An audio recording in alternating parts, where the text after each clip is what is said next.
Muy buenas noches, queridos estudiantes, ¿cómo están? Les saluda Extra Cabrera, coordinadora del taller. Hoy es nuestra segunda clase del taller y más que feliz por cada uno de los participantes que ya se encuentran en sala. Sí, a las 7:30, unos minutos más estaríamos comenzando. la primera clase. Mientras tanto, voy a compartirles un poquito acerca de la información de nuestra institución, ¿sí? A ver, ya vamos a esperar a que sigan uniéndose más participantes. Silvia, buenas noches, ¿cómo estás? Un gusto poder verte nuevamente aquí en la segunda clase. Hoy, como lo había mencionado, es la segunda clase. Hoy, bueno, en este caso, el día ya del día de mañana, estaríamos finalizando con este taller gratuito, ¿sí? Ahora, comentarles antes de poder continuar, es de que tanto consultas con respecto al diplomado y con respecto al certificado, eso se va a gestionar al finalizar, ¿sí? Antes de finalizar el taller, se estaría brindando información sobre ello. Sé que muchos de ustedes me han estado preguntando por interno y se me ha complicado un poco poder responderles. Hoy en sí no he podido responder a la gran mayoría de los estudiantes, pero ya voy a hacerlo, ¿sí? Voy a hacerlo, así que no se preocupen, voy a estar respondiendo cada uno de sus mensajes. También les invitamos a que ustedes puedan unirse a nuestra cuenta de Facebook, Instagram y TikTok para poder recibir cualquier notificación de nuestro nuevo curso, de los talleres que se estarían llevando a cabo, como @axedu.oficial. ¿Sí? A ver. Ustedes ya nos conocen, somos parte de un consorcio educativo que se llama Holding 7.5. Este consorcio educativo ya lleva más de 5 años de experiencia impartiendo educación en sí, tanto el rubro educativo como el rubro psicológico, ¿sí? Ya le había comentado que nosotros estamos contando también con la marca de SPED, somos nosotros Axedu, Olimpia, Plans, Latam y Gestores. Ahora, ayer estuve mencionando solo 3 diplomados, pero en este caso les comento que se está llevando a cabo 9 diplomados disponibles para este mes de agosto. ¿Sí? Aquí están todos los diplomados que se estarían llevando a cabo. El curso de TCC que se estaría llevando a cabo el día martes 6 de agosto. Martes 6 de agosto se estaría llevando a cabo este diplomado, en el cual ya les había mencionado de que parte de este taller es prácticamente una muestra de cómo se estaría llevando a cabo el diplomado, ¿sí? Así que ustedes pueden hacer sus consultas, pueden hacer sus preguntas al finalizar el taller para poder responder a cada una de ustedes y poder ayudarles, ¿sí? Lo más pronto posible. Vamos a ver este pequeño videíto, ¿sí? Que no dura mucho. Que lograr culminar tu carrera no sea el final de tus metas. De conseguir tu título no significa conformarse y creer que ya alcanzaste el éxito. Si realmente quieres destacar en el mundo laboral, entonces tienes que ser el mejor profesional capacitado. Da un paso más.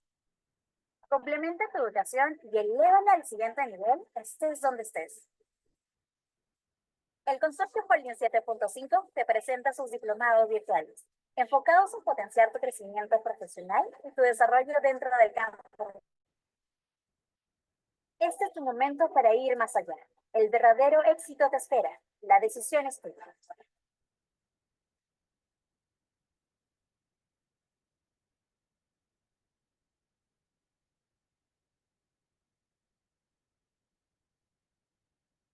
Holding 7.5. Supera tus límites.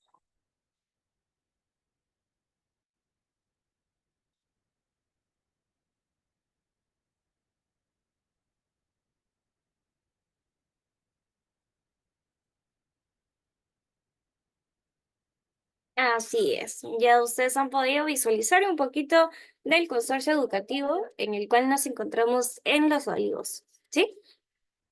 A ver, bueno, ups. Bueno, ya son 7:32, nos hemos pasado 2 minutos, pero ahora ya es el momento de darle pase a nuestra ponente, ¿sí? A nuestra ponente Magíster Betty Sánchez. Así que le voy a pasar el anfitrión para que ella pueda compartir la clase el día de hoy. Muy buenas noches, Magíster, ¿cómo se encuentra? ¿Qué tal? ¿Cómo estás? ¿Qué tal, chicos? Bienvenidos nuevamente. Hoy día viernes, el segundo día del taller sobre lo que es trastornos de personalidad, evaluación de trastorno de personalidad y programa de tratamiento. Ahora vamos a compartir pantalla y me indican, por favor, si se logra ver bien, chicos.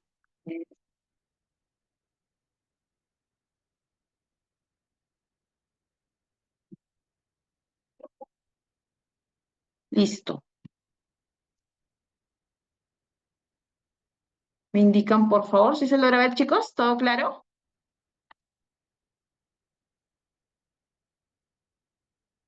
Sí, Miss. Gracias, Mónica. Bueno, chicos, vamos a hacer un recuento de lo que hemos hecho el día de ayer. Ojo, nosotros para trabajar lo que es un programa de tratamiento, tenemos que tener bien en claro lo que es una evaluación, tener un diagnóstico bien claro para poder empezar a trabajar, sea un trastorno de personalidad límite, sea un trastorno evitativo, un trastorno paranoide, cada uno tiene sus propias particularidades. Y en base a esa particularidad de ese trastorno de personalidad, vamos a ir adecuando el programa de tratamiento. Ahora, para diagnosticar un trastorno de personalidad, sea del grupo A, grupo B, grupo C u otros, tenemos que tener en cuenta una buena evaluación. ¿Y desde dónde empieza la evaluación, chicos? Empieza desde indagar su historia clínica, su historia de vida. Esa historia de vida, ¿ya? Que sabemos que la personalidad, trastorno de personalidad o lo que es la personalidad es un patrón de comportamiento, pensamiento y emoción estable en el tiempo y que explica la manera en que percibimos la realidad. Cada uno tiene una manera muy distinta de percibir la realidad. Pero, ¿dónde empezamos a ver esa historia? ¿Cómo aparecen todas tus características de personalidad? ¿Cómo aparece ya esa, digamos, forma de pensar? ¿Dónde la aprendiste? ¿Dónde aprendiste o modelaste esa conducta? ¿Quiénes fueron tus primeros educadores? Entonces, eso vamos a hacer una historia de vida. Vamos a ver el patrón biológico, que si bien es cierto también de manera hereditaria, podemos adoptar algún trastorno de personalidad.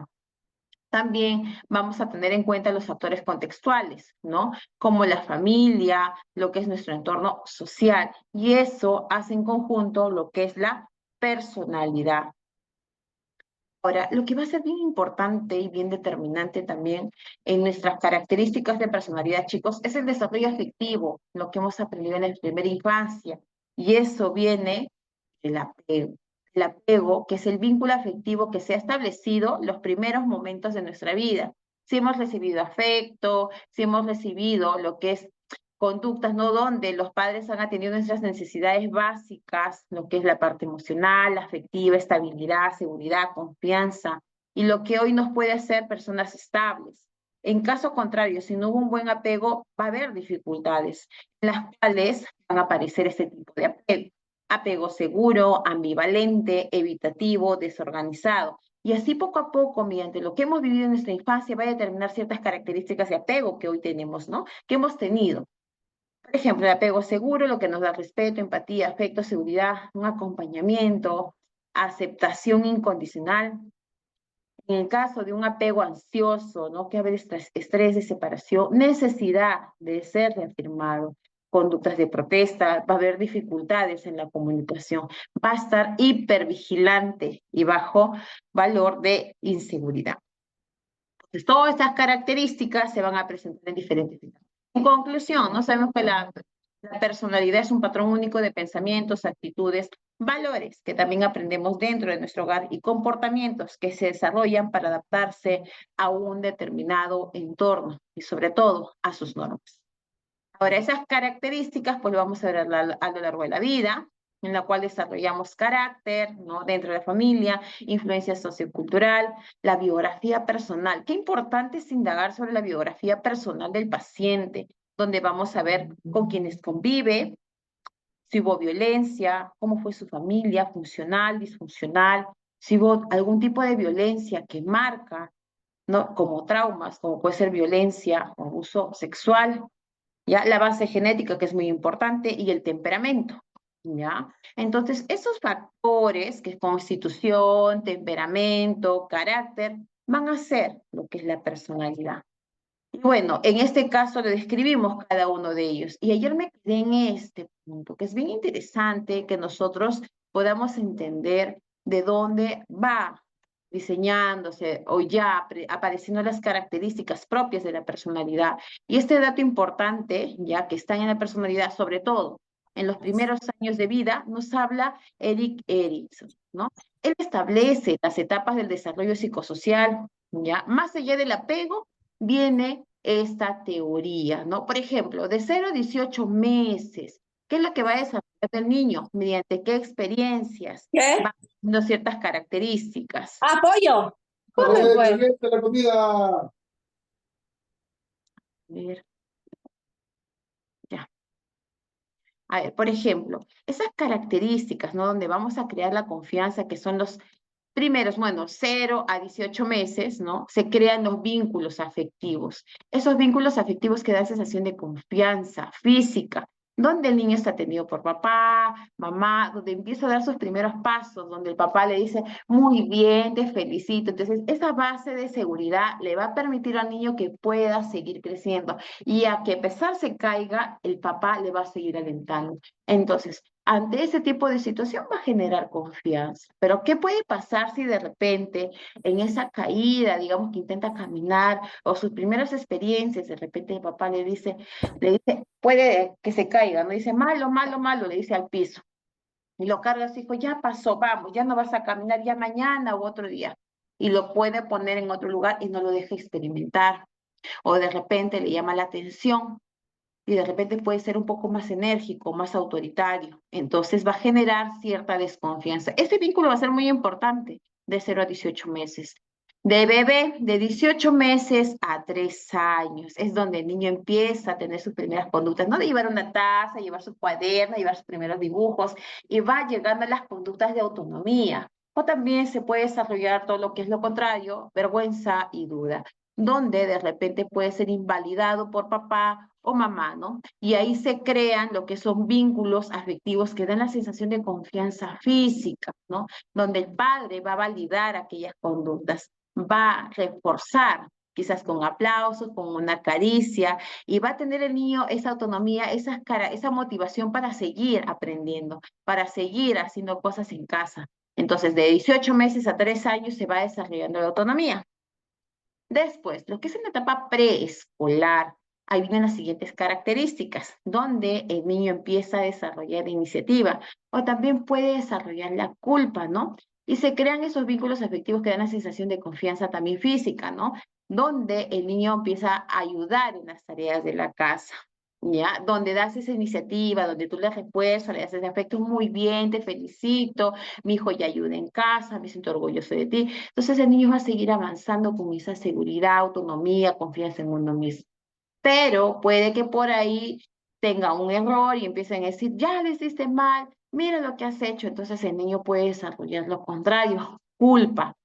Y va a evitar, va a sentirse avergonzado, ya no va a querer ayudarse, va a sentir limitado por parte de los padres. Y es así que vamos desarrollando otras características, de ahí de 5 a 13 años, ¿no?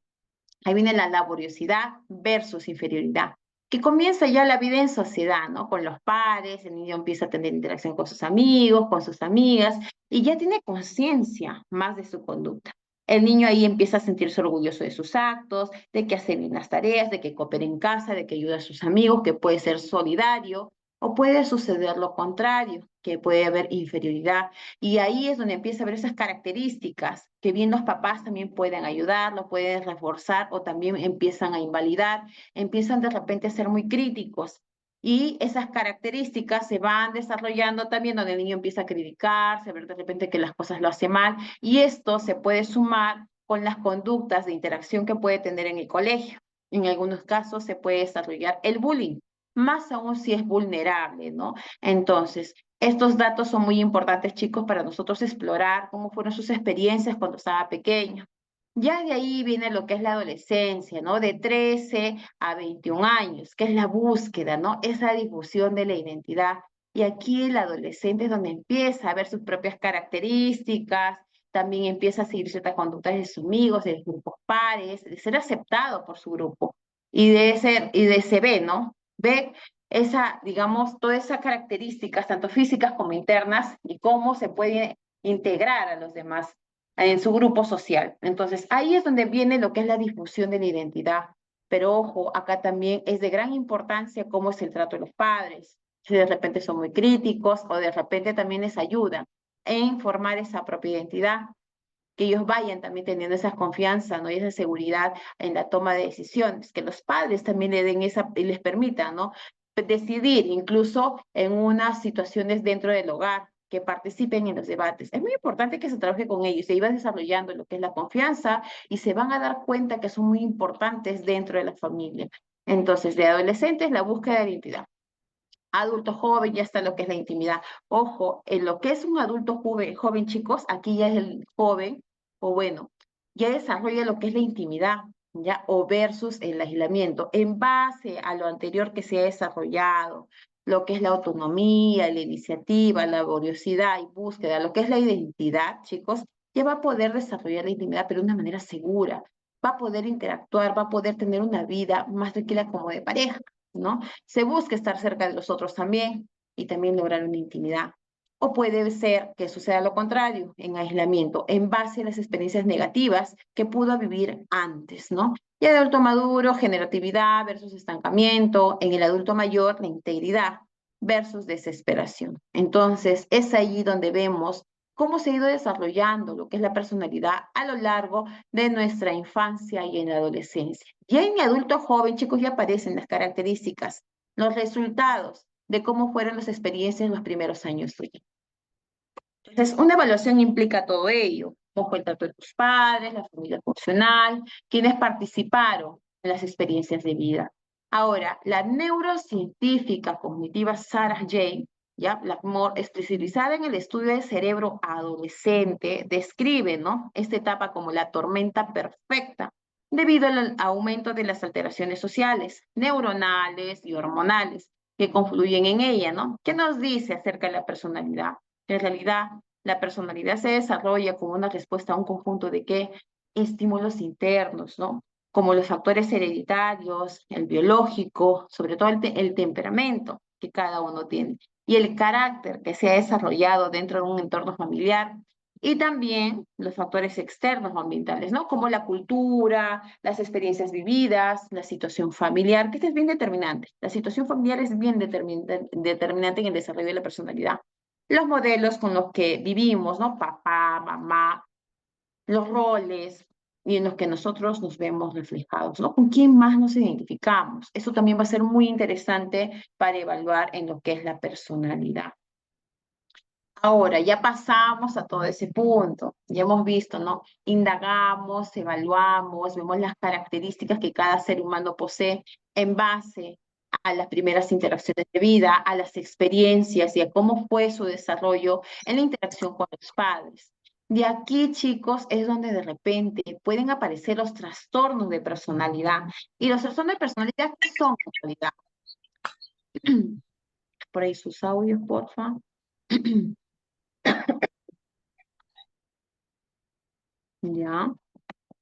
Ya, cuando hablamos ya acerca de trastornos de personalidad, chicos, en realidad es un grupo de patologías mentales, ya, que tienen en común el hecho de que de constituir patrones permanentes, de experiencias internas que se desvían, ojo, se van a desviar marcadamente de lo que se espera, una cultura a la que el paciente pertenece y que afectan diversas áreas del funcionamiento habitual de esta persona, tales como los pensamientos, las emociones o el control de los impulsos.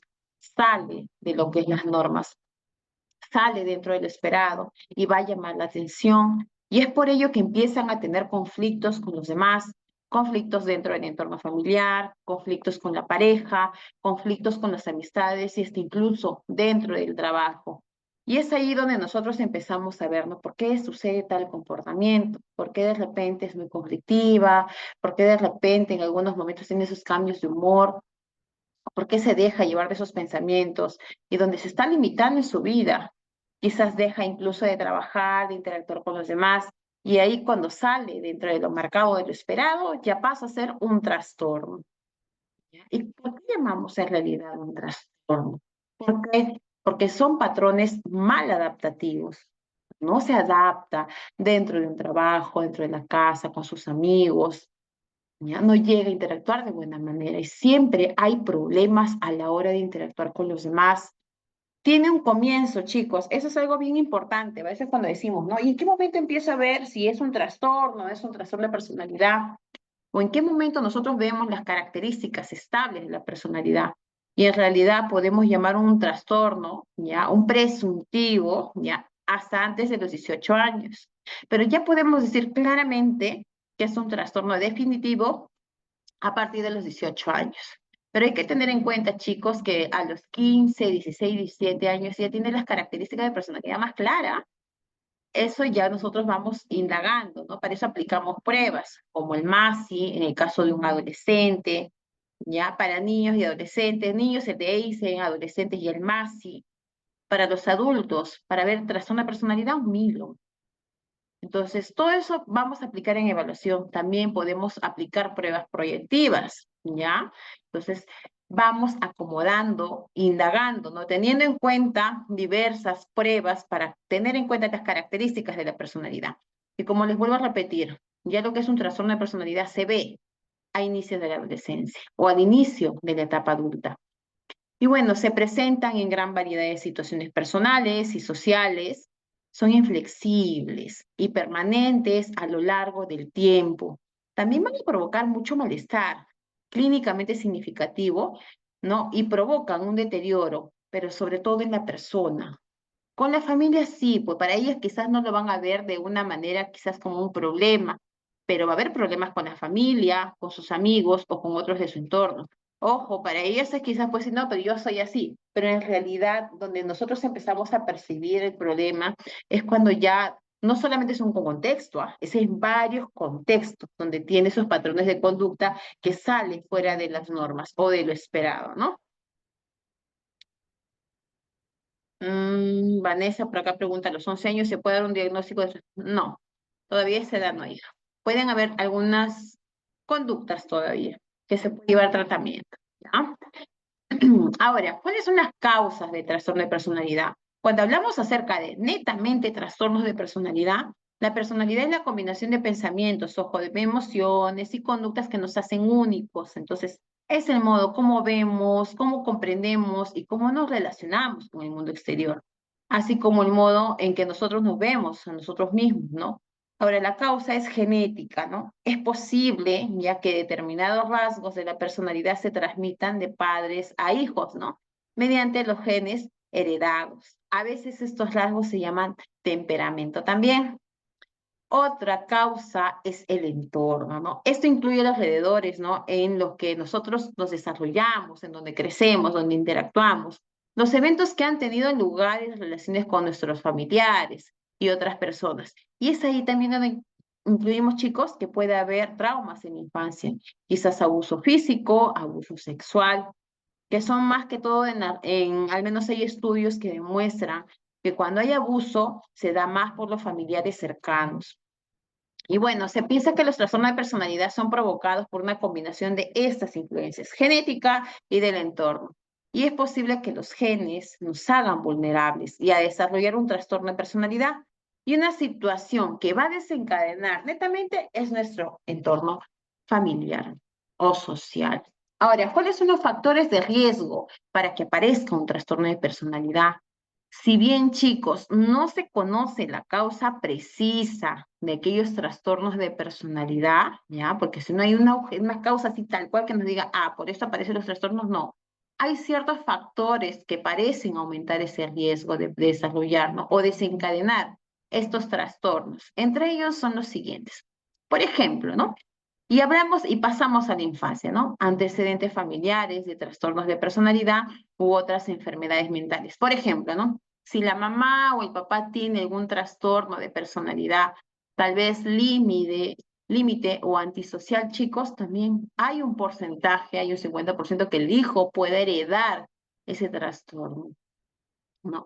Y a esto, si tú le sumas de repente una vida familiar abusiva, inestable o caótica durante la niñez, es donde se va a desatar ciertos comportamientos que igual van a desencadenar más adelante en un trastorno de personalidad, más aún si la familia es disfuncional, si la familia no asume lo que es un rol educativo. De repente hay violencia, consumo de sustancias alcohólicas, violencia sexual también. Entonces, todo eso se va sumando y eso va percibiendo el niño, va percibiendo el adolescente, que sí, va determinando y va desarrollando ciertos patrones de conducta, ¿no? Y ojo, que la conducta no es porque tú aprendes no escuchando, sino también observando cómo es la conducta de mamá, cómo es la conducta de papá. Si vas a vivir en un entorno de violencia, definitivamente vas a tener esas cicatrices y esas experiencias que de una u otra manera te van a marcar. Si de repente no vivieron o no fueron atendidos con el afecto, o de repente fueron rechazados y siempre fueron de repente como evitando, ¿no? Lo que es el afecto de los niños o la interacción con los niños, también se va a desarrollar un trastorno. Más aún si de repente hay violencia. Entonces, ya con eso vamos teniendo en cuenta en qué ambiente ha crecido aquel paciente. También otro factor de riesgo es el diagnóstico del trastorno de la conducta en la niñez. Por ejemplo, vamos a tener bastantes pacientes que vienen para modificación de conducta. ¿Por qué? En la primaria, ya, puede ser 5 años, primer grado, segundo grado, tercer grado, hasta quinto y sexto grado. Ojo, que hay varios pacientes que vienen con esa edad 8, 9, 10, 11 años a que lleven programa de modificación de conducta. ¿Por qué? Porque en el colegio presentan muchas quejas. De repente es agresivo, de repente es impulsivo, desobediente, desobedece a la docente, desobedece a mamá, contesta a los padres de familia, tiene conductas, ¿no? Reacciones que son fuertes, que pueden hacer daño a los demás. Si aparecen esas conductas y el niño fue enviado, derivado a modificación de conducta, ese es un antecedente de que ese niño puede desarrollar un trastorno de personalidad. Más aún si la madre o el padre no atendió esa necesidad, porque ojo, si el niño lleva terapia de modificación de conducta y es atendido a su momento, ese prácticamente es digamos, como un programa preventivo para desarrollar un trastorno de personalidad. Pero si no es atendido, lamentablemente, este problema se va desarrollando y va fortaleciendo ciertas conductas que son inadecuadas, que más adelante se va a desarrollar un trastorno de personalidad, hasta inclusive antisocial. Ahora, también otro factor de riesgo, ¿no? Variaciones en la química y en la estructura del cerebro. Ahora, ¿cuáles son los síntomas de un trastorno de personalidad? ¿Cuáles son? Algunos subtipos son más frecuentes, chicos. Hay que tener en cuenta que esto se da más en varones de cierto tipo de trastorno. Por ejemplo, en el varón vamos a encontrar más el trastorno antisocial y otros, como el trastorno límite o el dependiente, es más frecuente en las mujeres. Ahora, los trastornos de la personalidad son más frecuentes cuando se asocian a otras condiciones psicopatológicas, como un trastorno de la afectividad, cuando hay también abuso de sustancias o un trastorno de la conducta alimentaria. Por ejemplo, chicos, eso también viene en muchos pacientes, ojo, como les dije a un inicio, no vienen exactamente porque tengan un trastorno de personalidad, porque ellos no se dan cuenta en realidad. Ellos vienen porque tienen una ansiedad, porque tienen una depresión. Y bajo ese trastorno, vamos dándonos cuenta que tiene ciertas características de personalidad que son más vulnerables ante ciertas situaciones. Entonces, están asociadas, sí, a estas condiciones psicopatológicas, ¿no? De hecho, en la mayoría de las ocasiones son estos problemas, en realidad, lo que les mencionaba al inicio, ¿no? Son estos problemas los que llevan al paciente a la conducta, ¿no? A la consulta de psiquiatría. Y como consecuencia, ¿no? Se va a diagnosticar el trastorno de base de la personalidad. Por ejemplo, ¿no? Si viene de repente una paciente de 15, 16 años que tal vez de repente, ¿no? El enamorado lo dejó, que empezó a hacerse cortes en el brazo, que de repente empezó a tomar bebidas alcohólicas con las amigas. Entonces, ella va a venir por esa tristeza, de repente porque se encierra en el cuarto, ya no quiere ir al colegio, bajó sus calificaciones, tiene problemas con la mamá, ya no quiere salir a hacer su deporte favorito y otras conductas más. Va a haber un cambio que sí nos puede dar, que puede hacer una depresión, pero si nosotros nos damos cuenta de por qué, o sea, vienen ellos con esa necesidad, señorita, vengo porque mi niña no quiere ir al colegio, se encuentra desganada, la vemos que se cierra en el cuarto, está triste, ya va más de 2 semanas con una tristeza, ha disminuido su apetito, tiene alteración del sueño, entonces nosotros vamos identificando ciertas conductas que tiene la paciente. Y sí, podemos detectar que hay una depresión, pero ya cuando empezamos a evaluar, ¿no? Que la niña tiene de repente, ¿no? Consume alcohol, tiene algunas conductas de cutting, ¿no? A veces se golpea, a veces es un poco agresiva, tal vez con ella misma. Entonces vamos viendo de base. ¿Cómo fue su infancia? A ver, cuéntame, ¿no? Empezamos a hacer las preguntas y de repente esta misma paciente nos va a decir, sí, señorita, he vivido violencia, violencia física por parte de mis padres, tocamiento indebido por uno de mis tíos, mis padres consumen alcohol. Vamos a ver que no comprende algunas emociones y te va a decir incluso, tengo la sensación de vacío. Entonces, todas esas características nos vamos a ir dando cuenta que no solo hay una depresión, que más de fondo hay un trastorno de personalidad de base, que sí, que va a hacer que aflore, que esté en un estado de ánimo depresivo, sí, puede estar presente, pero sí tenemos que tratar en base a esas características de la personalidad. Y es que esas personas recién se dan cuenta que tienen un trastorno.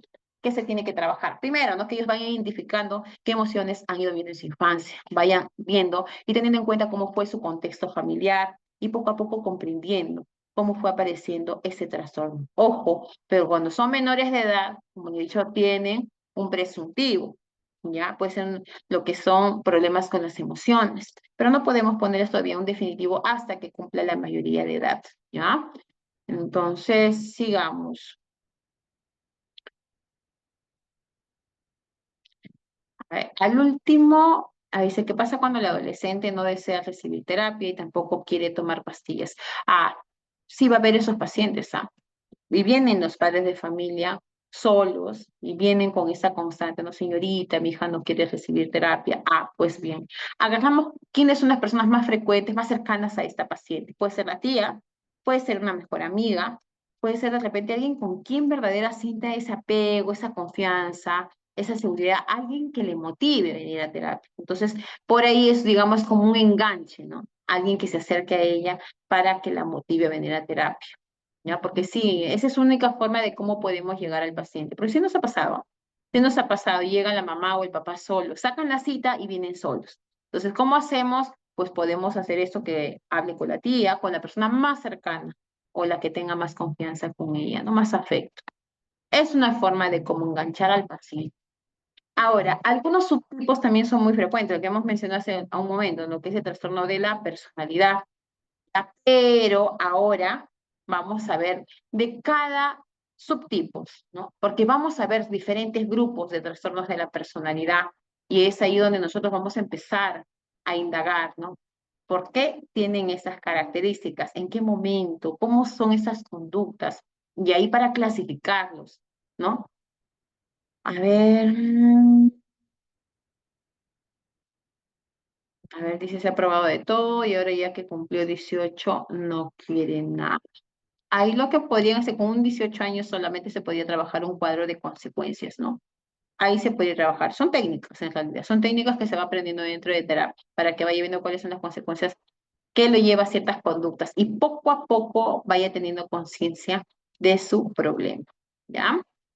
Ahora, vamos a ver los grupos de los trastornos. En realidad, chicos, hay 3 grupos y esos 3 grupos tienen ciertas características, ¿ya? Que viene el paciente, y vamos a identificarnos cómo ingresa, cómo es su forma de comportarse, y cómo te mira, de repente cómo observa el servicio, cómo te responde. Y ya tú vas teniendo ciertos indicadores, signos y síntomas, empiezas ya a evaluar para saber en qué grupo vas a encajar a ese paciente. Ojo, no todos vamos a poner el diagnóstico, en pocas palabras, ¿no? Si nosotros vamos a centrarnos en poner un diagnóstico, un trastorno, chicos, nos vamos a dejar de lado de la persona, cuando también tenemos que aprender que ellos tienen sus propias habilidades y capacidades, ya, pero algunas características, algunos criterios pueden incluir en estos grupos, ya, pero podemos también empezar a tratar esas características antes de una depresión y antes de una ansiedad. Por ejemplo, en el grupo A tenemos los sujetos extraños, los raros o los excéntricos. ¿Cuáles son las características de estos pacientes? ¿Sí? Van a ser medio suspicaces, van a tener conductas que vas a decir, bueno, qué raro se comporta, como que no quiere acercarse a ti, no quiere tener esa interacción. Y dentro de ese grupo A, ¿ya? Vamos a tener el trastorno paranoide de la personalidad, el trastorno esquizoide de la personalidad, el trastorno esquizotípico de la personalidad. En el grupo B, aquí sí vienen los trastornos que, bueno, atendemos mucho más. Y este grupo es de los sujetos que son teatrales, excéntricos, bien impulsivos, emotivos y sobre todo inestables. ¿Cuáles son esos trastornos? El histriónico de la personalidad, el narcisista de la personalidad, el trastorno antisocial de la personalidad y el trastorno límite de la personalidad. Entonces, aquí vamos a nosotros, sí, a tener bastantes pacientes con esas características, ya para tener en cuenta de base, ¿no? Lo que vamos a trabajar con cada uno de ellos. Ahora, dentro del grupo C tenemos los sujetos que tienen ansiedad, aquellos ansiosos, evitativos o temerosos. Y ellos son trastorno de la personalidad por evitación, trastorno de personalidad por dependencia, ya porque aquí recibimos bastantes pacientes que vienen de juzgado, que son violentados, y trastorno obsesivo compulsivo de la personalidad, que no es igual que un TOC, ¿ah? Es muy diferente. ¿Ah? Empezamos entonces con los diferentes grupos. Antes ya vamos a las características. Ojo, si nosotros agrupamos por estos, el grupo A, grupo B, grupo C, ¿ya? Vamos a tener en cuenta que es del DSM-4, ¿ya? Para ello, para evaluar, que sea una evaluación multiaxial, vamos a tener en cuenta el DSM-4, el CIE-10 y también el DSM-5, que no hace, por si acaso, una evaluación no axial, ya sin ejes. O sea, el diagnóstico principal se cita en el primer lugar y el resto por orden de necesidad, de atención y tratamiento. Y el segundo serían los trastornos psiquiátricos de la personalidad, que son los trastornos, retraso mental, trastornos orgánicos. Al último, los factores contextuales y psicosociales, ¿no? Entonces, empezamos. Entonces, el grupo A, como les mencioné hace un momento, extraños, raros, excéntricos. Grupo B, teatrales y impulsivos. El grupo C, ansiosos o temerosos. Y el último, ¿no? Que es otros trastornos de la personalidad. Pero la mayoría va a encajar en el grupo A, grupo B o grupo C.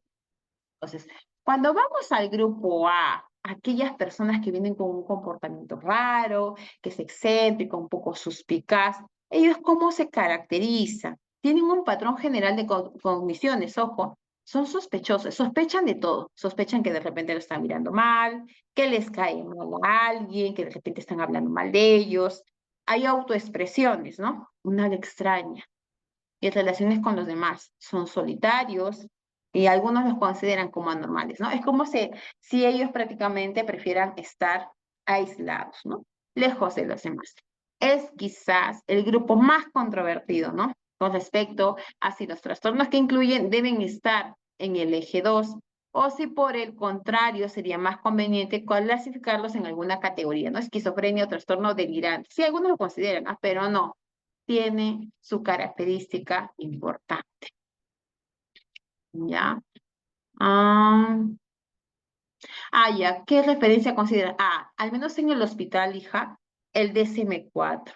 El DSM-4, ¿por qué? Porque ahí está bien detallado, ya está agrupado. En el DSM-5, ojo, el DSM-5 está bien explicadito cada uno de esos trastornos. Pero para nosotros el CIE-10, ¿no? Por ejemplo, porque hay unas ciertas discrepancias todavía. Pero ahí por grupos todavía los vamos clasificando. Te sugiero, ¿no? El DSM-4 y el CIE-10. Pero si quieres entender un poquito más los trastornos a detalle, lee el DSM-5, bien explicadito. ¿Ya? Muy bien, chicos, sigamos. Entonces, aquí empezamos. El grupo A, empezamos con los trastornos de personalidad paranoide. ¿Cómo son aquellas personas? Este trastorno en realidad se caracteriza ¿por qué? Porque sospechan absolutamente de todo. Son muy desconfiados.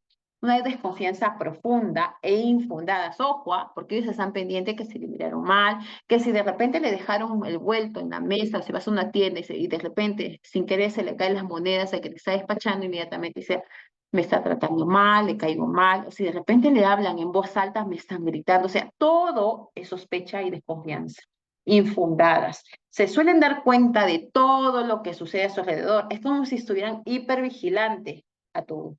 Vigilan constantemente las situaciones y personas de su entorno, prestando atención especial a los mensajes con doble sentido, a las motivaciones ocultas, y van a estar en estado de alerta. Sí, ¿por qué? Porque consideran que algunas situaciones pueden ser unas amenazas y esa hipervigilancia les va a conducir ¿a qué? A una mala interpretación ya de los acontecimientos o una interpretación errónea acerca de ese acontecimiento. que de otra manera pasarían desapercibidos para nosotros, ¿no? Por ejemplo, si a mí se me dan las monedas, se le cae al chico de casualidad, bueno, se le cayó, es una casualidad, pero para ellos no. Me está tirando las monedas, seguramente me le caigo mal, por eso me he levantado la voz. Cuando de repente si levanta la voz es porque su tono de voz de la persona que está al frente es así, que no la ha aprendido a modular. Yo puedo comprender, conozco diferentes tonos de voz. Para mí, o sea, está dentro de la normalidad, pero ellos no, están suspicaces. Alerta ante cualquier situación. Entonces, aparentemente esas características de sospecha y desconfianza son aprendidas por el sujeto, lo que conduce a un alejamiento de la gente y a restricciones emocionales, ¿no? Poniendo frecuentemente a prueba a los demás, ¿no? Y manteniendo sospechas constantes. ¿Saben por qué dice acá esa parte, chicos? Que esas características de sospecha y desconfianza son aprendidas. ¿Por qué? Porque cuando estabas pequeño, conforme ibas creciendo, de repente mamá te decía, oye, no te juntes con ellos, que se perdió tu cartuchera, seguramente tu amiga, la que está cerca, se agarró tu cartuchera, se cogió sus lapiceros, mañana revisa, vas a ver que por ahí lo vas a encontrar, por ahí le quitas. Y... Estas características, los chicos van a verlo en aquellos chicos, en que las mamás incluso, ¿no? Van a ver, siempre están a la defensiva, las mamás, y siempre están como viendo si algo le han hecho a su hijo, las que se quejan más en algunos casos, ¿no? Entonces, vamos a ver que eso van aprendiendo esas conductas. Ojo, no quiere decir que sea siempre, pero ya tiene un historial de cómo ha sido educado aquel niño o aquella niña a desconfiar de los demás. Entonces, en los pacientes paranoides se suelen cumplir sus profecías de sospecha al provocar en los demás una tendencia a ocultar las cosas y al ser cuidadosamente excesivos con ellos, ¿no? Excesivamente cuidadosos con ellos. ¿Qué quiere decir eso? Por el hecho de que conozcan que esa persona ya como que está en alerta, los otros van a tener bastante cuidado al decirle algo. Y a tener esa conducta, pues los otros van a sospechar aún más, ¿no? Y eso es lo que nos dicen algunos autores. Son muy sensibles a la crítica y culpan fácilmente a los demás, incluso al destino, por sus dificultades, por sus desgracias, y se suelen guardar sus opiniones e ideas. Y solo en raras ocasiones las comunican, ¿no? Por lo que sus dificultades de desadaptación pasan a menudo a desapercibidas, ¿no? Sin embargo, ya en contextos más íntimos, como las relaciones laborales o de pareja, suelen darse habitualmente problemas, ¿no? Importantes. Por ejemplo, hasta incluso si de repente pasa algún amigo o alguien de su trabajo y sin querer lo empuja, inmediatamente su pensamiento. Seguramente me tiene cólera porque me habrá empujado, ¿qué le habré hecho? Se queda con ese rencor. Ojo, en el paranoide también queda ese rencor, ¿ah? Y tiene esa sensación de querer vengarse o de devolvérsela en algún momento. Entonces, ¿cuáles son las características de este trastorno? Se va a distanciar de las relaciones sociales. Restricción de la expresión emocional en el plano interpersonal. Y existe, ¿no? Ese patrón que comienza al principio de la edad adulta, que sospecha, que hasta sospecha de su pareja, puede sospechar de su hermana, que de repente si no le contesta el teléfono, o que de repente si hizo un comentario en una reunión, inmediatamente la ve mal a la hermana. Con ella se tiene que tener bastante cuidado, ¿no? Porque interpreta todo erróneamente. También, los sujetos con trastorno esquizoide no demuestran tener deseos en la intimidad. También parecen ser indiferentes a las oportunidades de establecer relaciones personales y no parece que les satisfaga demasiado formar parte de una familia o de un grupo social. Se sienten incómodos dentro de un grupo. Y sí, van a estar alertas a lo que hace uno, lo que hace el otro, que parece en contra de él. Prefieren emplear también el tiempo en sí mismos más que estar con otras personas, ¿no? Por eso es que suelen estar aislados o ser solitarios y casi siempre escogen actividades solitarias o aficiones, ¿no? Que no requieran interacción con los demás. También suelen aparecer indiferentes a la aprobación o la crítica de los demás y no muestran preocupación alguna por lo que los demás puedan pensar de ellos. Suelen parecer, pero están totalmente atentos. Pueden abstraerse de las sutilezas normales en la interacción social y a menudo no responden adecuadamente a las normas sociales, de forma que parecen socialmente ineptos, ¿no? O superficiales y enfrascados en sí mismos, ¿no? Entonces, en las raras ocasiones, esos individuos se sienten, ¿no? Aunque sea temporalmente cómodos hablando de sí mismos, ¿no? Pueden reconocer que tienen sentimientos desagradables, en especial, ¿ya? En lo que se relaciona con las interacciones sociales. Por eso, cualquier, digamos, crítica, cualquier conducta o alguna, quizás mínimo broma, que puede ser doble sentido contra esa persona, le van a tomar a mal. Y ese es perdón, es un esquizoide. A ver por aquí, ¿alguna pregunta? Ah, ya. Te voy a pasar un libro ahí. ¿Sabes dónde van a encontrar el libro también que habla acerca de los trastornos de personalidad en psicología clínica? Acá ahí tengo de Boucher tengo ahí un libro que habla acerca de todos los trastornos, pero también habla de cómo abordar, porque ahí hay casos. En realidad, chicos, cuando ustedes lleven lo que es este curso, no solamente van a llevar la teoría, en realidad, para cada trastorno, ¿ya? Hay casos clínicos que se van a ir presentando para que ustedes aprendan a identificar, porque no solamente se trata de la teoría, no solamente es teoría, para nosotros dar un tratamiento implica lectura, implica reconocimiento de criterios clínicos, implica conocer la historia de vida, implica lo que es incluso ver cada uno de los ejes. Y también es importante, ¿no?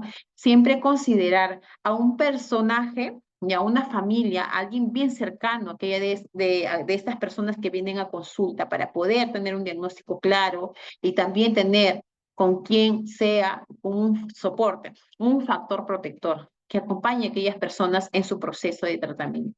Eso también van a ir aprendiendo ustedes. Factores protectores, factores de riesgo, cómo se lleva un tratamiento, los casos clínicos que también se les va a presentar a ustedes es para que hagan como tarea, e identifiquen esos tipos de trastornos, ¿ya? Sigamos. Ajá. Ya, sí hay un libro específico para TLP, de Putin también hay. Sí hay, chicos. La lectura en realidad es bien bonita, al menos trabajar con trastornos límite de la personalidad es bien detalloso. Cada uno son diferentes, pero también buscar la forma de poder ayudarles a cada uno de ellos. Sigamos. Ahora, en el trastorno esquizoide de la personalidad, algo característico con ellos, chicos, es que ellos no tienen interés por tener amistades. Ojo, en el esquizoide, en el paranoide es diferente, ¿ah? El paranoide sí desea tener amistades, pero siempre está en constante sospecha, sistema de alerta. En el caso de un trastorno esquizoide, no, ellos sí no desean tener amigos, prefieren estar solos, aman actividades solitarias y ellos se pueden desenvolver, hacer muy buenos trabajos de manera individual. Pero ya donde empieza todo su estrés, ansiedad, ojo, porque estos pacientes vienen por la ansiedad, cuando tienen un trabajo, donde tiene que ver bastante gente, ahí es donde empieza la ansiedad, porque ellos no saben cómo lidiar, porque no les gusta, no tienen esas ganas de ingresar en un grupo. Prefieren hacer las cosas de maneras individuales. Y ojo, no es que odien a las personas, sino que no tienen ese interés. Y son diferentes, ¿ya? A las oportunidades de establecer relaciones personales. Por eso es que con ellos aparece más la ansiedad ante situaciones sociales. Trastorno esquizotípico de la personalidad. Y aquí es otro patrón, ¿no? General de déficits sociales e interpersonales. Y aquí caracterizado por un malestar agudo y una capacidad reducida para las relaciones personales, así como distorsiones cognitivas, ¿ya? O perceptivas y excentricidades de comportamiento. Bueno, en el caso de ellos es diferente porque tienen ideas de referencia. Por ejemplo, no pueden interpretar, puede haber interpretaciones incorrectas de incidentes casuales y acontecimientos externos, ¿no? Como poseedores de un significado especial e inhabitual, ¿no? Específico para esa persona.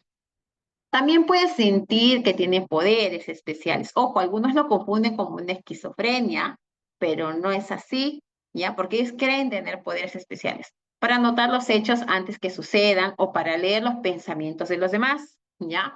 Pueden creer que también tienen un control mágico sobre los demás, que puede ser utilizado directamente, como por ejemplo, ¿no? Creer que la esposa saque el perro a pasear es el resultado directo que uno pensase que debía hacerlo, ¿no? Una hora antes, ¿no? O indirectamente, ¿no? A través de realizar rituales mágicos. Por ejemplo, ¿no? Pasar 3 veces por encima de un determinado objeto para evitar que ocurra alguna desgracia, ¿no? Puede confundirse, por eso digo que algunos lo consideran como una esquizofrenia, pero no, son conductas mínimas, mínimas. Y pueden presentarse alteraciones perceptivas, ¿no? Por ejemplo, sentir que la otra persona está presente o oír una voz murmurar su nombre. Los individuos con este trastorno suelen ser recelosos y pueden presentar ideación paranoide. Por ejemplo, ¿no? Creer que sus colegas en el trabajo están tratando de manchar su reputación ante su jefe. O sea, esas ciertas características, por ejemplo, en un esquizotípico, un esquizoide, en un paranoide, hace el grupo de los raros y los excéntricos. Que eso lo van a ver ustedes con casos clínicos para que puedan diferenciar qué son las características propias de cada uno. Ese es del grupo A. Ya del grupo B, ya es diferente. El grupo B es diferente. Por acá dice esquizotípico, puede ser TOC. De un esquizotípico que puede, no, puede tener algunas conductas similares, pero TOC no. TOC para un trastorno obsesivo compulsivo es diferente. Ahí sí presenta rituales, actos compulsivos. Ya. Sigamos. Grupo B. En el grupo B ya está el trastorno de personalidad, ¿no? Que pertenece a esas características de pensamientos y a un comportamiento dramático, es excéntrico, le gusta llamar la atención, son excesivamente emotivos y conductas impredecibles. Acá incluyen el trastorno de personalidad, el que más conocemos, antisocial, el trastorno límite de la personalidad, TLP, y el trastorno histriónico de la personalidad, con el narcisista de la personalidad. Entonces, ellos son los famosos dramáticos o excéntricos, excesivamente dramáticos e emotivos. Digamos. Ahora empezamos con el antisocial. ¿Cuál es la característica esencial Dime del chino, no me digas. trastorno? Estoy diciendo el papel del número de cuenta. Del chino,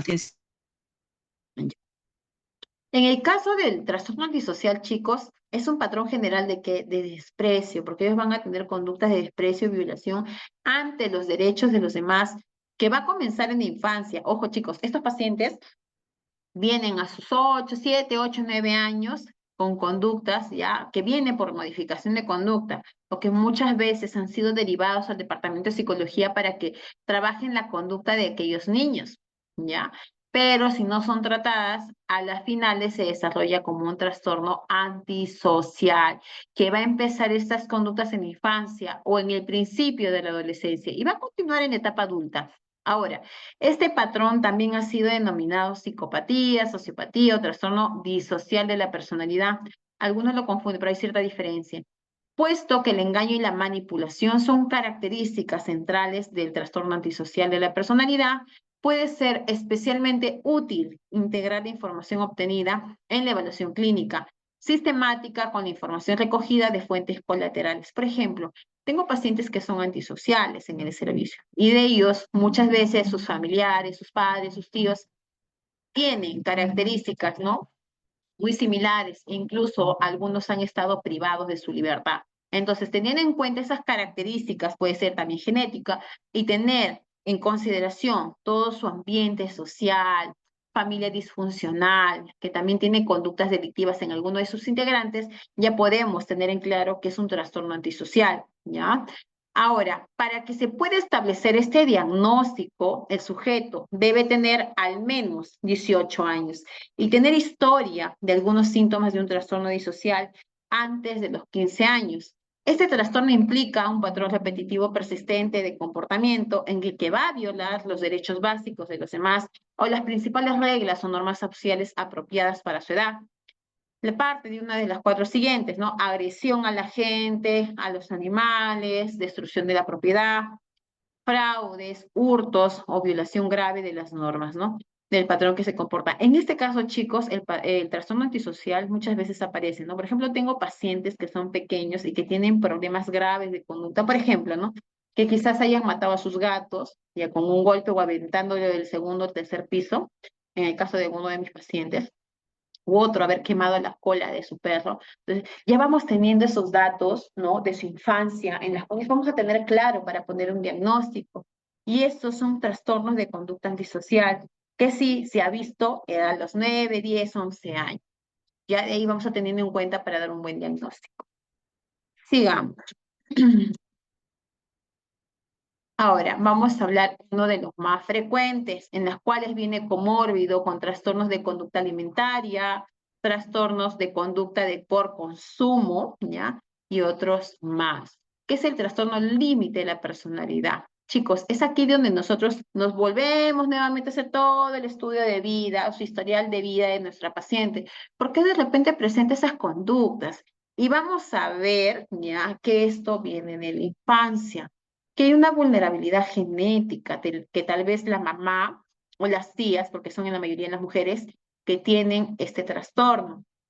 Entonces, si hay una base genética y hay un cierto porcentaje, pero si le sumamos, chicos, que hay estresores ambientales, familiares, hay violencia, familia disfuncional, padres con historial de consumo, violencia física, tal vez violencia sexual, entonces ya van a ser unos agravantes para que se desarrolle este trastorno, ¿no? Y vamos viendo ahí la línea de corte, ¿no? En la pubertad, donde ahí se va a ver al inicio de la adolescencia, chicos, estas conductas inestables, emocionalmente inestables, porque sí va a haber días que va a estar llorando, va a haber días que está contenta, va a haber cambio de emociones que no va a comprender qué es lo que está sintiendo. Ojo, y esos cambios emocionales no van a ser propios de una situación específica.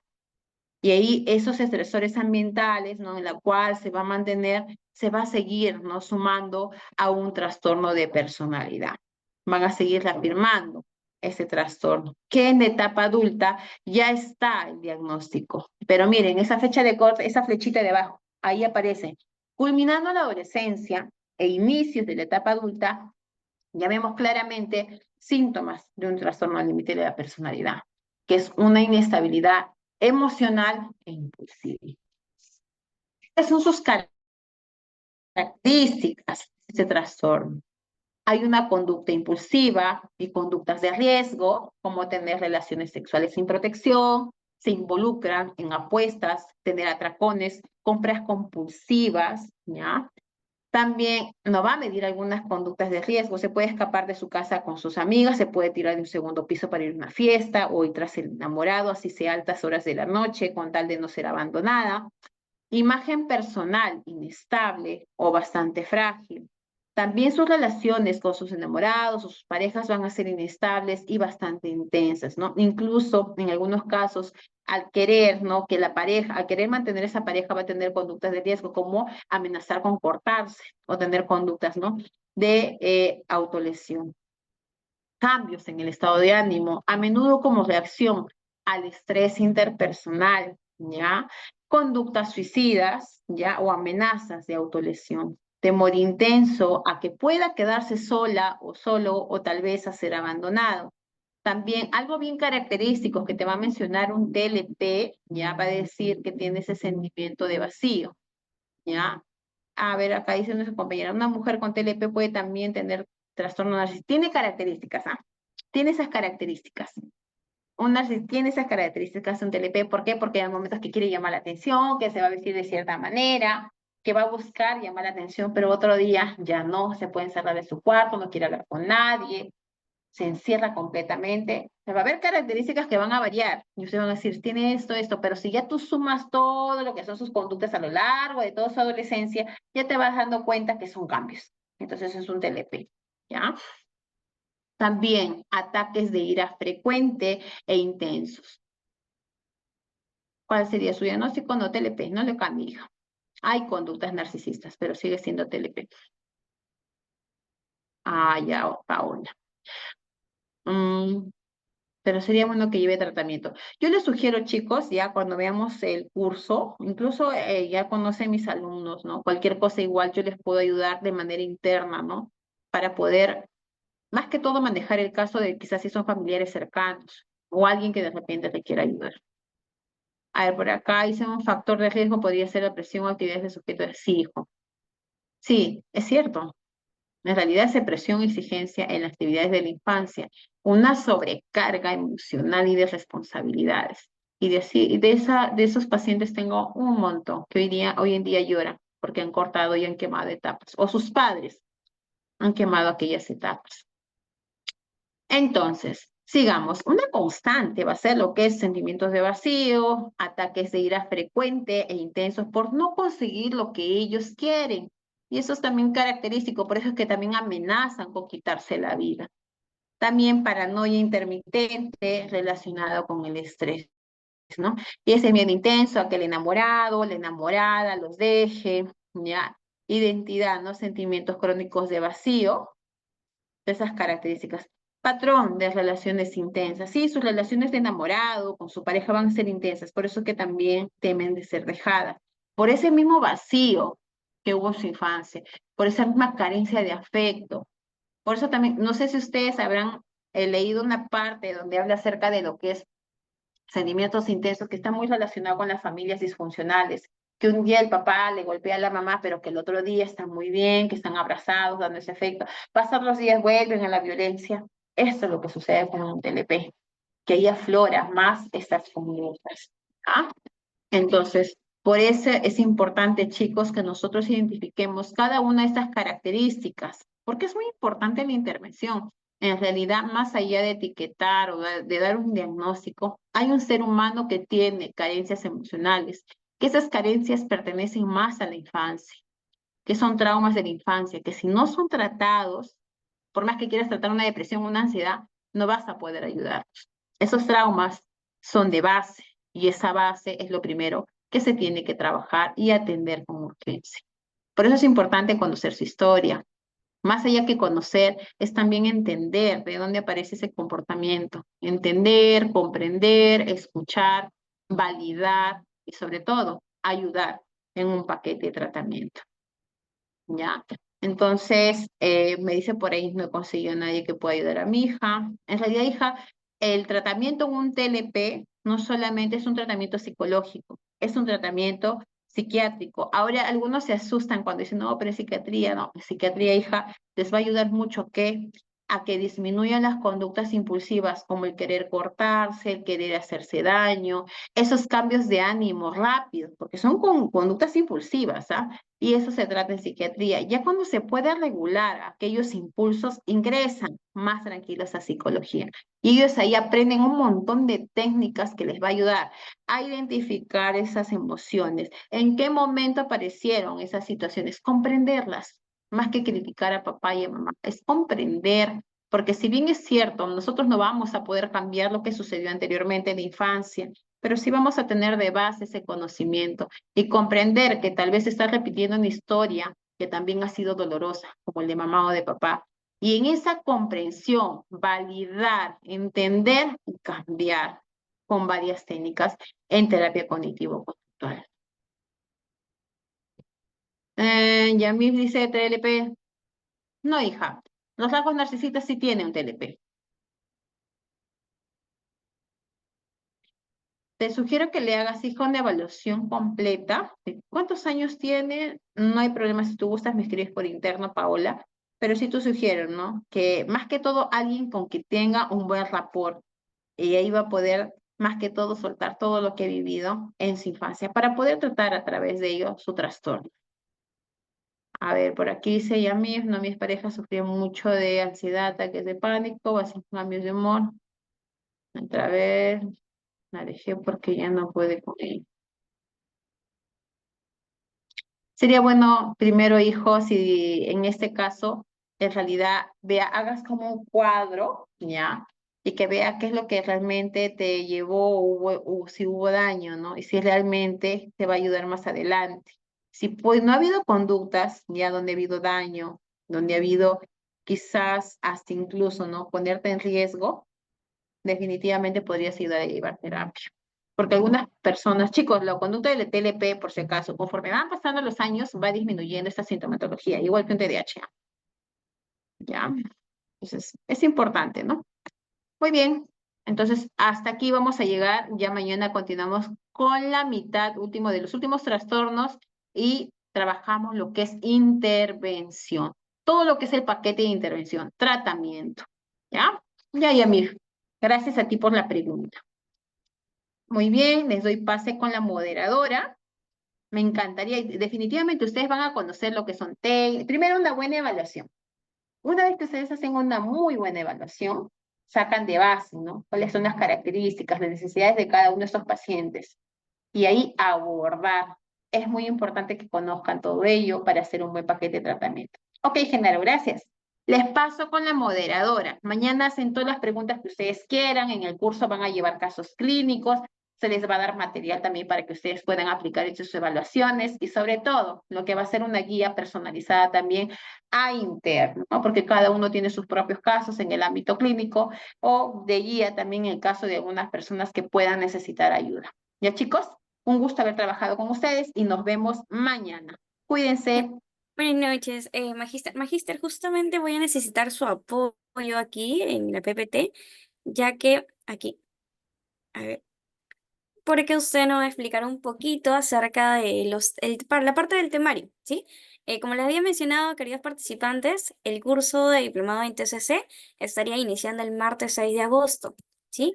Aquí ustedes ya prácticamente conocen y saben cómo es el método de enseñanza de nuestra ponente, ¿sí? Ella es quien va a estar a cargo de este diplomado. Y aquí me gustaría, ponente, que me pueda ayudar brevemente explicando algo cortito de cada módulo que se estaría llevando. Son 8 módulos que se estarían llevando, ¿sí, ponente?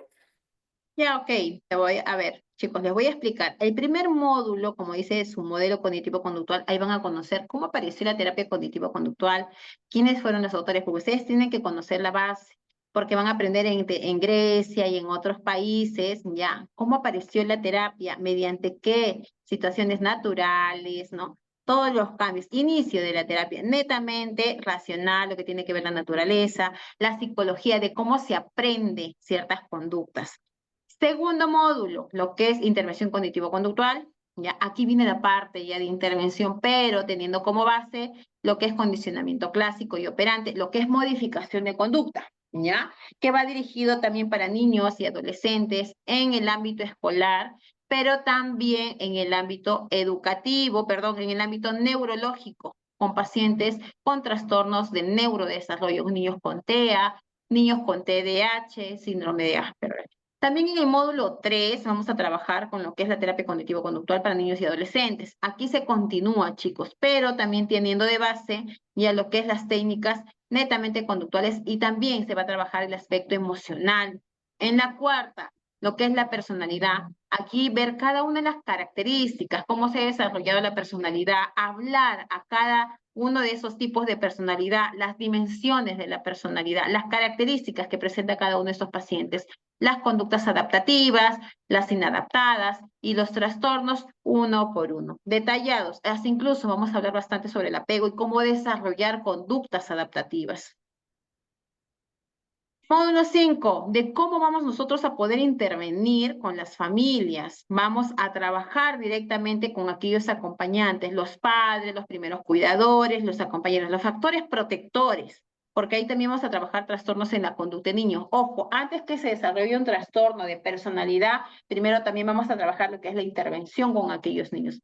Reconocimiento y comprensión de conductas, consultoría educativa, porque acá se va a trabajar casos clínicos. Cada módulo, chicos, y cada sesión tiene casos clínicos, análisis y plan de intervención, ¿no? Lo que es la parte, el análisis funcional. Ahí van a ver cómo aparecen ciertas conductas inadaptadas. Se van a trabajar cuadros, el plan y la propuesta de intervención. Ojo, cada uno, cada caso, así sea depresión, ansiedad, TOC u otro trastorno, cada uno tiene su propia particularidad en base a las características de la persona, en base a las características de su familia. También la psicoterapia se entra en los esquemas. Vamos a trabajar, vamos a identificar pensamientos distorsionados, inadaptados y reestructurar todos esos pensamientos teniendo y llegando más que todo a una vida adaptativa funcional. Pensamientos adaptativos y funcionales, que se va a ver en la psicoterapia centrada en los esquemas. Y también van a aprender TREC, intervención psicoterapéutica número 1 y la número 2. Aquí viene la parte más importante, porque aquí vas a trabajar incluso terapia de pareja, porque es muy importante lo que es la relación de pareja dentro de la familia, ya que son la base. En lo que es intervención en problemas de pareja, también van a trabajar todo lo que son técnicas, modo de intervención, cómo afianzar, cómo mejorar la relación de los padres, y a cómo intervenir ante la ansiedad en niños y adolescentes, un plan de intervención para la depresión. Ojo, ansiedad y depresión en niños y adolescentes. ¿Cómo van a intervenir esos casos? Y lo último, que es terapia y manejo del estrés en niños, intervención en trastornos del neurodesarrollo TEA, lo que es síndrome de Asperger, que ahora está considerado en el TEA, nivel 1, ¿ya? Casos de intervención en trastornos de neurodesarrollo, también niños con TDAH, ¿ya? Y plan de intervención en problemas de salud. También van a conocer ahí un plan de paquete terapéutico en el caso de pacientes que tienen enfermedades crónicas, como por ejemplo, ¿no? El cáncer, también conocimiento para pacientes con diabetes y otras enfermedades más, ¿ya? Y cada uno de ellos se maneja con casos clínicos, ¿ya? Entonces, eso sería un breve resumen de todo lo que es la terapia. Muchísimas gracias, ponente Betty. Bueno, entonces ya han podido escuchar todo lo que se va a llevar a cabo dentro de estos 8 meses de estudio, que son en total 32 sesiones, ¿sí?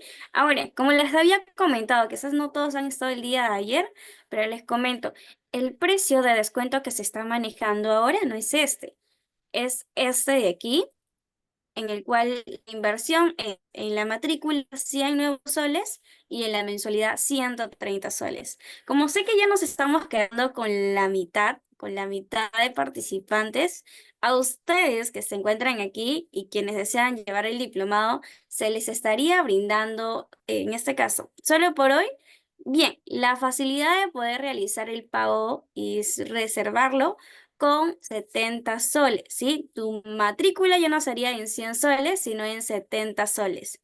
Solo 70 soles la matrícula y en este caso la mensualidad se estaría manteniendo en 130 soles. Si tú el día de hoy deseas matricularte, pues puedes reservarlo con 70 soles y hasta el día 25 poder completar lo restante, ¿sí? Que en este caso sería los 130 soles del módulo. Entonces tu inscripción ya no sería de 230, sino en este caso sería de 200 soles. Tienen la facilidad, como les comento, de poder abonar la matrícula en 70 soles el día de hoy y hasta el día 25 poder completarlo. Así que me comentan por aquí si ustedes desean llevar el diplomado, me dicen, las clases, Yamir, son los días martes, ¿sí? De 8 de la noche a 10 de la noche. Se estarían llevando en ese horario. Y como antes que me retire, le pasas por ahí mi correo a los chicos, ¿ya? Sí, claro que sí, Chicos, Magita. Ujú. que tengan muy buenas noches. Nos vemos mañana. Chao, chao, Buenas cuídense. noches, ponente, cuídese mucho. Nos vemos mañana. Ujú. Entonces, así que nos estamos quedando con ustedes. Quienes desean llevar este diplomado, pueden escribirme por aquí que desean obtener lo que es este diplomado con la reserva de 70 soles. 70 soles el día de hoy y se te estaría reservando una vacante, ya no con 230, sino en 200 soles. Así que me comentan por aquí si desean llevar el diplomado o en todo caso a través del grupo, porque voy a estar compartiendo detalladamente el curso y el temario, ¿sí? El tiempo de duración y todo ello. A ver, Vanessa. Ya. ¿Qué institución la avala? En este caso, nosotros tenemos el convenio con la Universidad Nacional José Faustino Sánchez Carrión. Así que la certificación que se te va a brindar al finalizar va a ser con esta universidad. Se te va a brindar, en este caso, requisito importante, sobre todo para los psicólogos y los maestros, de que cuenten con bachiller y cuenten con título, ¿sí? Para obtenerlo como diplomado. En este caso va a ser con 1.200 horas académicas más 32 créditos. La duración del diplomado es de 8 meses, ¿sí? Equivalen a 8 módulos y el total de sesiones son 32 sesiones. Recuerden que va a ser con la Universidad Nacional José Faustino Sánchez Carrión.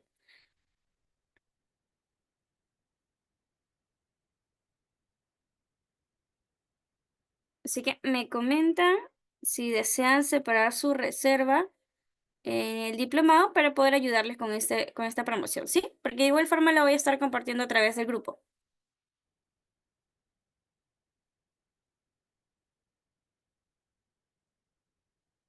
Las clases, Vanessa, son los días martes de 8 de la noche a 10 de la noche.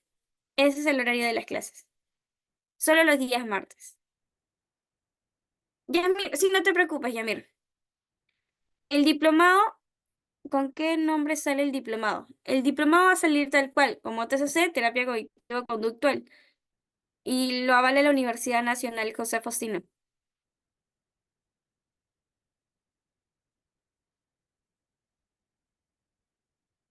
Si todos se encuentran en el grupo del taller, por ahí, por ese medio, estaría compartiendo lo que es el temario, el tiempo de duración y la universidad que lo está certificando, ¿sí? Perfecto, Pablo, no te preocupes. Ujú. Así que, bueno, con los que estamos, somos 30 participantes, a ver, para que puedan prender sus cámaras, ¿sí? Por favor, y tomarnos nuestra foto grupal de la segunda clase.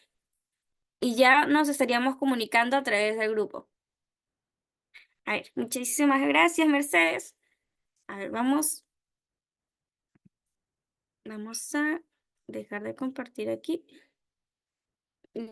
Listo. Vamos a tomar nuestra foto.